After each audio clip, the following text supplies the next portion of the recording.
We're doing an Audacy check-in right now with Callie Uchis. How are you doing? You look so relaxed. Thank you. I'm very relaxed right now. Good. Well, congratulations on all the success of your song. I think the perfect way to sum it up was I was out the other night getting drinks. The table next to me, like it's on in the restaurant, and the table next to me, I hear this guy go, "This song makes me feel like a hot girl." I love that. I love it so much. I wish I would hear someone say that. That's exactly how I want people to feel. Yeah, I mean, and I feel like that's kind of the mood it gives off from your performance on Jimmy Fallon to the music video. Like, it's just so glam and it's so like, oh, it's such a vibe. Thank you so much. Yeah. So what does Telepatia mean to you? Like, how is the song resonating for you and making you feel? Um, I think for me it was always just a really good feel good song. It's about love, and it always was just I don't know. I guess the best way to describe that type of sound is feel good, happy, and I've always loved to be able to make music like that because I feel like it has to come from a really real place, and it's a certain way to do it that it doesn't. It's like sometimes you can do that and it can borderline be cheesy and not really Yeah. the way that you want it to translate. So there's a thin line and it's a balance. So I love to be able to make songs like that because I feel like um, you have to actually be able to put that energy into it for it to touch people that way. I mean, that makes you a true artist for you to know that and for you to know like the barrier of like how to take a concept and make it right. Oh, yeah, absolutely. Did you know that, like, I mean, when you created this song, did you have a feeling at all that this would do as incredibly as it did? Because obviously the TikTok thing was just like a phenomenon that you probably never even imagined. I had no idea. I had no idea. I really just made the whole project in general. It was like a passion project for me. It was something that I did because I felt like I wanted to represent all those different sides and parts of myself. And when it first started blowing up on TikTok, I thought it was just going to be for a few days or something. People were going to use it. So to see Nope.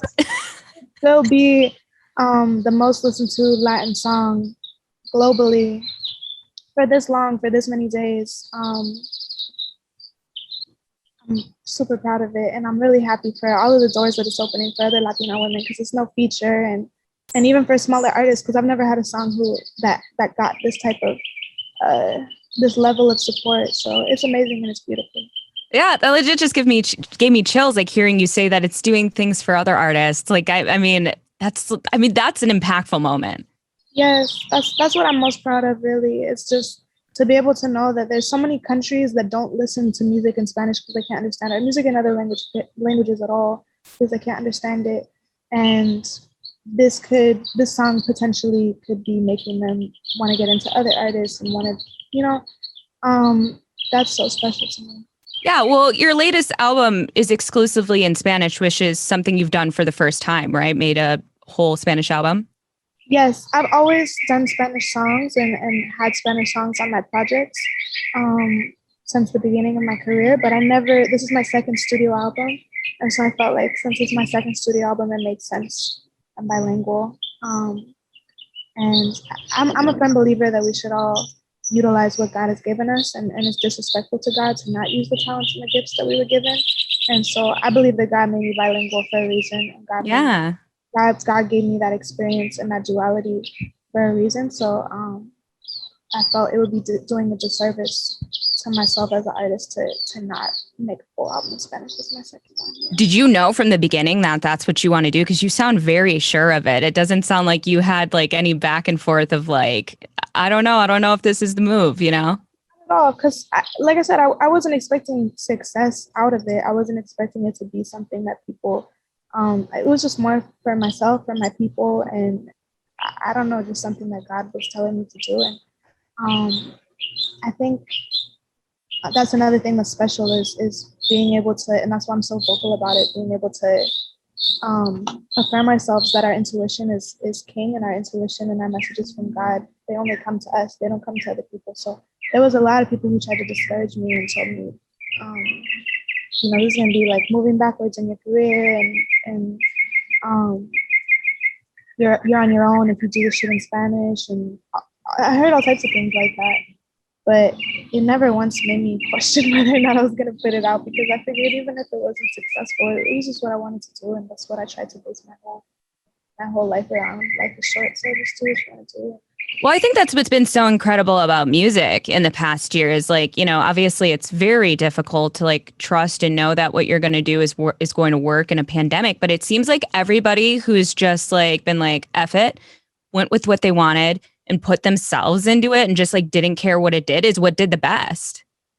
I think that's the best type of art that there is art that wasn't thinking about success and wasn't thinking about ambition being an afterthought. Ambition should always be an afterthought when you're an artist.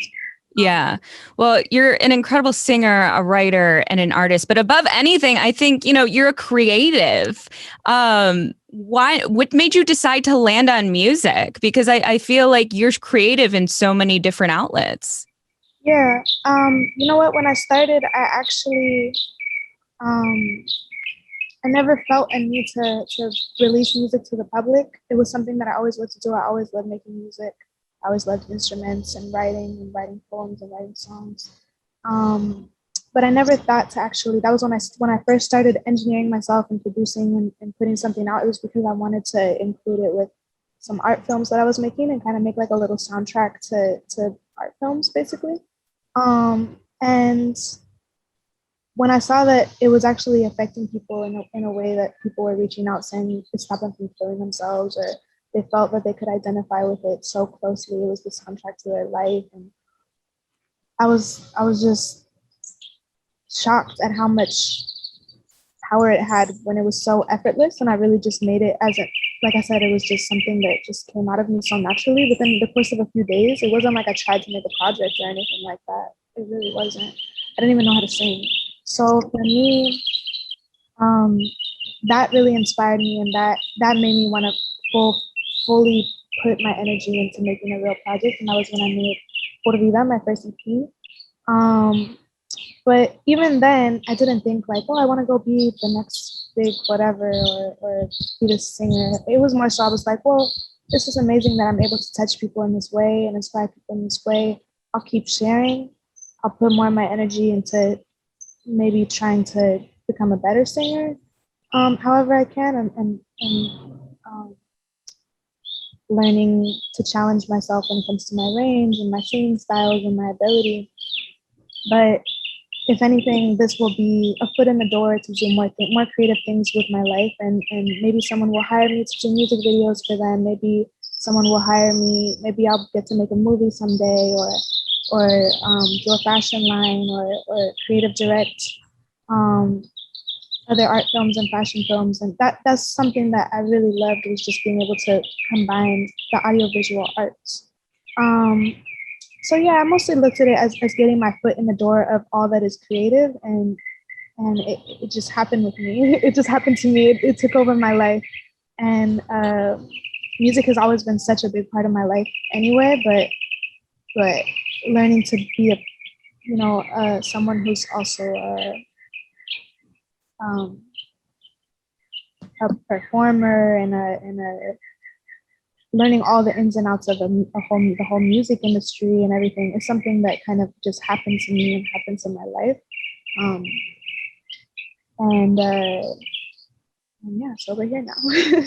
Yeah. Well, yeah, like you were saying, you know, you love doing music videos, and you know, my favorite thing about watching anything of yours is right under it, it says directed by Callie Uchis. Like that is there. I mean, was there a point where you were like, no, I need to start doing these, or you're like, nope, I got it? Like when you and your team maybe get together and start talking about what you want to do for the music videos. Well, I always, like how I told you when I first started, I was trying to make music that went with little art films that I was making and stuff. So I think I've just always had such a big role in everything, the creative, all of anything that has to do visually, aesthetically, with my music. So I think there was moments where I let other people have more creative direction in music videos, but I've always been like co-directing and had a big play in that. So I feel like there's just certain things that you just let other people come in on, because it is really nice actually to be able to collaborate with great minds and great people and people Yeah. who also love my ideas and love to work collaboratively with other artists. Because there's a lot of people who don't want to work collaboratively. And for me, the funnest and most beautiful thing is to be able to work with other creatives. I don't see that as a negative thing at all. No, I mean, that's one way you keep it fresh, you know? So one last thing before we go is just what's next for you? What are you working on? I've been That working you can on talk about. I've been working on my third album. That's awesome. Yeah, and I've also been just working on a lot of other creative things, writing a lot. My first eyewear collection is coming out this summer. My first denim collection, all Colombian denim, is coming out this summer. So those are a few things I've been working on. And then, is the third album going to be entirely in Spanish as well? Not entirely in Spanish, but there's still going to be Spanish involved, yeah. Of course. Well, that's amazing. Congratulations on everything. Seriously, it's been so fun to watch. Loved your performance on Jimmy Fallon. It was so good. Oh, thank you. Yes. And thank you, Callie Uchis. It's an Audacy check-in. Have a good one.